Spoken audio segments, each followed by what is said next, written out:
daga baya ka zo ka sayar ka ci gaba da harkokinka. Duk yana cikin abin da na faɗa. Mu gane cewa manzon Allah sallallahu alaihi wasallama ba ya haramta bane. Kana ji? Manzon Allah sallallahu alaihi wasallama ba ya haramta sayar da gida ko fili a sa a jari bane. Abinda annabi sallallahu alaihi wasallama yake nufi shine yana baka shawara ne domin albarka. Tunda annabi sallallahu alaihi wasallama ya faɗa, inda za ka iya ka yi lissafi sosai, kana da kuɗi sai ya zama na an kawo kana shiga cikin harkar estate, sai ka gina gidaje, ka gina filaye, ka sai filaye, ka yayyanka su, ka sayar. To wannan kuɗin tunda ka gane wannan daɗin, to ka sake investing ɗinsu a cikin irin wani abu makamancin wannan. Sai dai idan ka zo bukata ta ka ta yau da kullum, ba for business sake ba, to sai ka sake sa kuɗin. In za ka juya kuɗin ƙasa, ka juya su a harkar ƙasa, za ka ci gaba da ganin haɓaka ta arziki. Amma in dai za ka iya ka yi da dikka, sai bana sai ka ɗauki kuɗinka kashi 30 cikin jarinka, sai ka sai gidaje da filaye, kai harkar estate, so da kar kudin su zauna. Amma kai harkar ka kwangila ce, kai harkar ka export ne, auduga kake dauka kake kaiwa waje, sai ka dauko wancan kudin sai ka sa a cikin harkar ka ta auduga, sai ka ci gaba. Idan baɗi da za ka zo ka auna, wallahi sai ka ga ci baya da kudin da ka dauko na kasa a cikin auduga, sai ka gwammace da ka bar wancan na kasan da ka sai da shi, sai ka sake mai da shi kasa, sai ka ɗauko wani kuɗin daban ko ɗan abin da kake da shi ka ci gaba a cikin harkar auduga. Wannan shine abin da annabi sallallahu alaihi wasallam yake nufi. Amma baya nufin don kai haram. Magana albarka, saboda annabi sallallahu alaihi wasallam yana son al'ummarsa, kuma duk inda albarka take yana so a ci gaba. To akwai abin da shi ya sani mu ba mu gane ba, akwai abin da Allah zai nuna masa mu bai gaya mana ba. Don haka shi yasa ya gano cewa albarkar ƙasa ta koma ƙasa. Yanzu bari baka misali, ku 'yan kasuwa za ku fi shaida cewa ɗaya daga cikin business inda a koyaushe ba a faɗuwa shine harkar ƙasa da filaye. Duk abin da ka saya ba dai za ka zo ka faɗi ba, sai dai ya ƙaru. Kuma duk zamani in ya zo ba ran da za a ce yau filaye sun yi sauƙi, sai dai a ce wahala ta yi yawa wa mutane, ana ta da filaye sun karye. Amma ba yadda za a ce a asalinsa wai fili ya yi sauki, sai dai fili ya karu. Duk wanda ya sai fili bana da zai dawo baɗi, ka zo ka ce za ka bashi daidai kuɗin, kaga bai asarar komi ba, kawai filin yake zaune, ba zai yarda da kuɗin da ya saya ba. Wallahi na ga mutumin da duk 'yan kasuwa sun san wannan sirrin, da yake gaya mun yake sirrin da na gaya masa wannan hadisi, ya ce wallahi an kawo wani fili, sai aka ce ana bukatar wanda zai saya, shi kuma bai bukatar harkan fili. Suka matsa su taimako suke so, harkar gado ne, suna neman dan Allah wanda zai sai filin nan. Sai suka sayar da filin miliyan 4, gona ce a gefe haka bakin titi, amma ba ta da wani fertility, kuma a gefen gari ne. Shi ne ya ce mun wallahi wata 6 bayan nan, shi ya manta da shi, sai kawai aka yi ta bugo masa waya, aka ce ai NNPC sun zo za su gina mega station, suka ce dan Allah suna bukatar wannan filin nasa, suka ce sun yi ta yin farko naira miliyan 40 in zai sayar cikin wata 6 fa. Ya saya nawa? Don Allah, how many percent ne ku ne 'yan kasuwa? Wannan bai ma da percentage. Ya saya miliyan 4, kuma ana ta yi miliyan 40, sai ce ba zai sayar ba. Ƙarshe dai ina tsammani wallahi miliyan 60 ya sayar. Kaga wannan ya nuna galibi in ba a ƙasa ba da wuya ka samu wani abun da za ka sayo wai a ce zo ya ninninku ya kai irin wannan, kuma halal ya ci ba, karka ɗauka a musulunci wannan abun ya ce haram. Inda mota ce ya sayo miliyan 4 ya ci irin wannan, za ka ce kai wannan halal ne, amma a fili ake samun irin wannan. To shi yasa annabi sallallahu alaihi wasallam ya ce in aka yi haka, to ka ɗauki wannan kuɗin inda za ka juya su, sake sayan wani filayen, kullum sai dai kai ta ci gaba. Ina fata an fahimta. Malamai suka ce hikimar ita ce idan ana ɗaukan jarin fili ana shigar da shi wani abu, mutane za su manta da muhimmancin fili a wurin ɗan adam. Muhimmanci wajen asalin essential bukatun ɗan adam shine food and shelter, ba shine abinci da gida ba, duk kuma da ina ake yi, da ƙasa ake, sai kuma sutura. Wannan suturan da me ake yi, ba da filin da aka yi auduga ba. Don haka shi yasa annabi sallallahu alaihi wasallam ya nuna duk bukatun ɗan adam yana komawa ga ƙasa ne. Kuma Allah ya ce ita ce tushen mu, minha khalaqnakum wa fiha nu'idukum wa minha nukhrijukum taratan ukhra. Don haka kar a shagaltu da hanyar technology, a shagaltu da hanyar pi, kuma a zo a bar maganar harkar ƙasa. Na'am. Na'am. Na'am.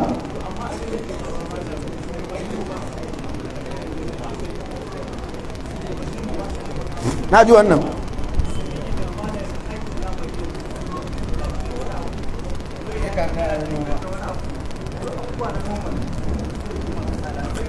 Wallahi na fahimta. Da gaske ne cewa gwamnati, shi yasa ni na ƙin yi magana akan gwamnati, don gwamnati ba jin wa'azi na za ta yi ba, amma sai in yi magana da mutanen da su suke jina suke sauraro na. Wallahi idan muka tashi da gaske mu da kanmu, gwamnati ita za ta zo ta neme mu. Yadda corruption ya yi nisa a cikin harkar gwamnati, ba a taɓa yin gwamnati a tarihin Najeriya, bari in gaya maka statistically, da ta kashe kuɗi akan maganar haɓakar noma kamar wannan gwamnatin da ta shuɗe ba tun da aka yi Najeriya. Budget ɗin da ake kashewa tsakanin Ministry of Agriculture da directly Ministry of Finance ƙarƙashin Central Bank intervention, kuɗaɗen da gwamnati ta cire daga kan shekarar 2015 zuwa yanzu akan noma, wala tun da aka yi Najeriya ba taɓa cire kuɗi irin wannan ba. Amma ina kuɗin suke? Duk corruption ya cinye su. So da tun daga kan minista zuwa mataimakansa zuwa wane ne har zuwa mutum na ƙarshe wanda shine zai ɗauki kuɗin ya je ya kai wa manomi ko ai subsidizing ɗin taki, duk haka za su taru su rabe kuɗin. Don haka in muka ce za a dogara da maganar gwamnati ba za mu je ko ina ba. Shi yasa na ƙi kawo wannan zancen na gwamnati. Sai dai gwamnati in ta ga da gaske muke yi, ita da kanta za ta zo ta biyo mu. Kuma idan dai ba an yi checkmating maganar corruption ta yadda in an yi abu domin wani da gaske isa zuwa gare shi ba inda za mu je. Duk kasashen nan da kake ji nake faɗa suka ci gaba, empowerment ne na gwamnati. Bari in baka wani misali. Mu yanzu a nan ƙasar galibin manoma da ka sani waɗanda za ka ce suna yin noman da ɗan daidai gwargwado abin da muke samu. Tun da yanzu production ɗinmu na shinkafa da production ɗinmu na masara ya haɓaka daga 2021 zuwa yanzu sama da koyaushe a baya, domin an yi ciwon covid kuma ya zama an kasa samun na waje ya shigo, don haka dole mu aka tashi aka yi noma, to sai zama production ɗin ya tashi. Duk waɗannan gwamnati ne ta basu? Ba gwamnati ba ne ta basu. Doni babban manomi za ka ji da jarinsa ya amfani. Don haka dole ne mu yi wa junanmu faɗa akan mu tashi mu yi da kanmu. Gwamnati idan ta ga za ta yi, ta shigo ta yi abin da ya kamata. Idan ka ce mu yi kira gare su, ba yau muka fara ba. Ni ban san adadin lecture da na yi ba akan intervention din, har sai da na kai lokacin da tun ina ce riba haram ne, har sai da na ce ya halatta manoma da za su sai taki, kura sai idan baka da komi kana iya zuwa ka je ka karɓi wancan na tsitsine wa waɗanda su suka sa riban a ciki. Lokacin da aka fitar da tsare-tsaren nan na gwamnati akan manoma, duk da cewa ina da jin cewa haramun ne, amma saboda fushin abin da aka hana mutane su samu na halal, har na ce kana iya zuwa ka je ka karbi na haram din. La'ana tana kansu, amma ya sa an canza. Haka mu ba za mu daina wai don saboda su ba su kawo abin da ya kamata ba. Idan gwamnati ta yi abin da ya dace daga mataki na jiha ko na mataki na ƙasa akan a sa da gaske, za a samu prudence, za a samu fairness, za a samu transparency. Idan gwamnati ta cire kuɗi domin taimaka wa manoma, idan gwamnati ta cire kuɗi domin a yi subsidizing taki, da gaske a yin, kuma wanda aka ga da gaske manomi ne, gwamnati ta je ta taimake shi idan ya yi ita ta saye abincin ya zama manoma da yawa ba su yi asara ba, domin matsalar ita ce ko gwamnati ta taimake ka kayi noman, to akwai manoma da yawa da za su yi sun kashe kuɗi akan taki, sun kashe kuɗi akan maganin haki da ciyawa, sun kashe na maganin kwari, amma daga baya kuma idan suka zo suka sai ka gari babbata da yawa, sai sa noman ya ƙara ja baya. Amma idan da gwamnati za ta shigo ta yadda nawa ka kashe a ciki, gwamnati ta san jarin domin ita ta baka jarin, bayan ka gama kuma sai ta ce ribar ka 15%, 30%, 25%, sai ta ɗauka ta biya ka jarin, ta biya ka ribar, sai ta kwashe kayan gonan gaba ɗaya, ita kuma sai ta sayar a cikin gida. To zai zama talaka ya saya da sauki, shi kuma manomi ya noma ya samu riba. Amma aka bar talaka da mai kuɗi zalla, zai zama kai la yakuna dulatan bainal aganiya minkum. Amma tun da ba mu zo kan gwamnati ba, yanzu ina nasiha wa 'yan gabana ne, su kuma waɗannan ba gwamnati ba, to ba zan yi nasiha wa gwamnati ba don ba jina za ta yi ba. Ina fata an fahimta. laqad asma'ta law nadaita hayyan walakin la hayata liman tunadi. To ina tsammani tambayoyi sun kare. Ba su kare ba. Ya hakuri haka. Guda. Wani ya aiko tambaya wajen shi liman, amma ba cikin tafiyan ba ne. Ya ji kana maganar subsidy na takin zamani, sai ce to malam ba zai ce wani abu game da abin da shi subsidy da aka cire na mai, amfanin cire shi ko kuma illa cire shi. To ni nan dai na zo wa'azi ne akan addini, ni ba ruwana da abin da gwamnati take yi. Amma in kun matsa a matsayina na ɗan ƙasa zan yi magana ba da sunan addini ba, tunda nan masallaci ne, ni ba na yin tallawa gwamnati don yi promoting ɗinta, kuma ni ba na zaginta. Ni bukata ta in yi gyaran zuciya gwargwado yadda ni ma zai amfane ni, ba in yi magana akan wani wanda ni ba zai mun amfani ba.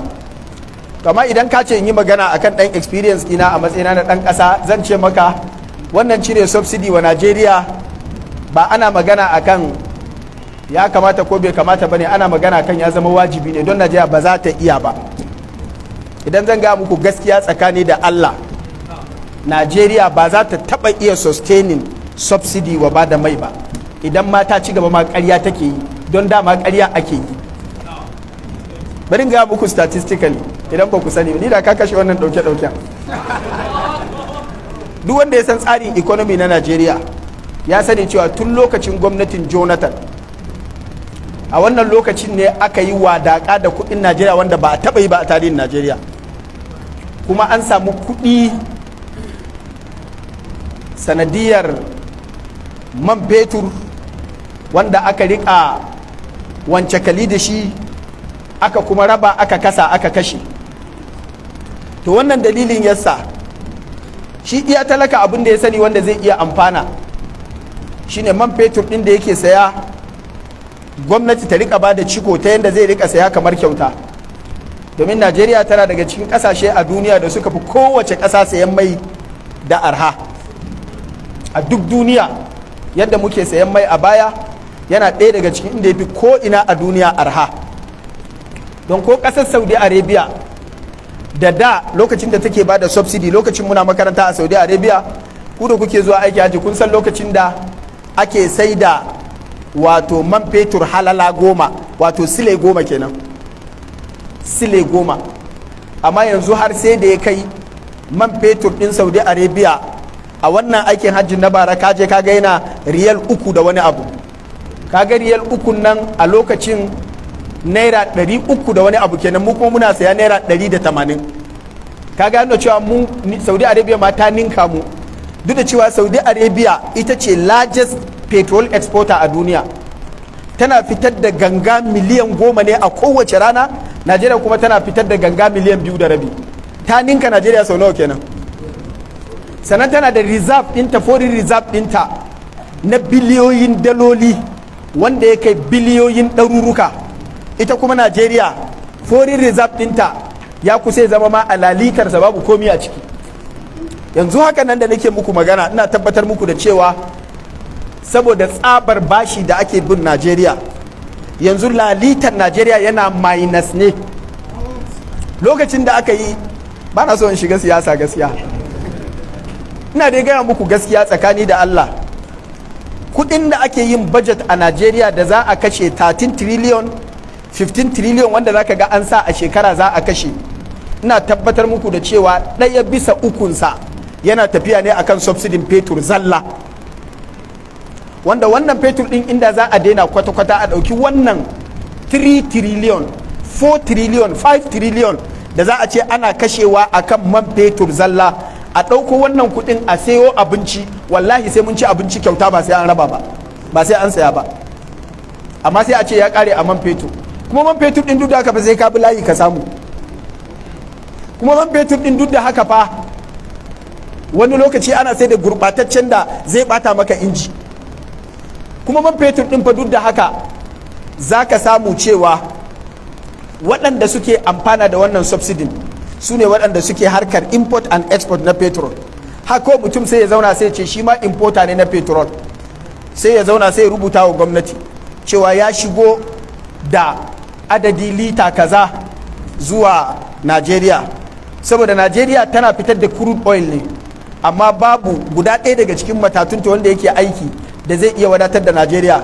Sai ta je ta sai da man fetur din a waje, ai ta sai da gurbataccen, sai a je a yi refining a waje, sai kuma a je a sayo fetur din da za mu sha a mota. To mutanen da suke wannan sai a ɗauki, sai mutum ya ce ya je ya sayo ne kowane lita akan naira 500 misali, sai a ce to a sayar wa mutane akan 180, a cikin 500 an cire 180, saura nawa?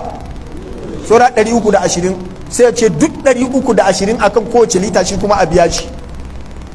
Haka gwamnati za ta ɗauka tana biya, wai duk lokacin da ka sha lita ɗaya na mai kai ka biya 180, gwamnati kuma a madadinka ta biya 320. Don Allah ka ga 320 din nan kai a amfanin ka a Najeriya? Don haka me amfanin a ce ana biya maka?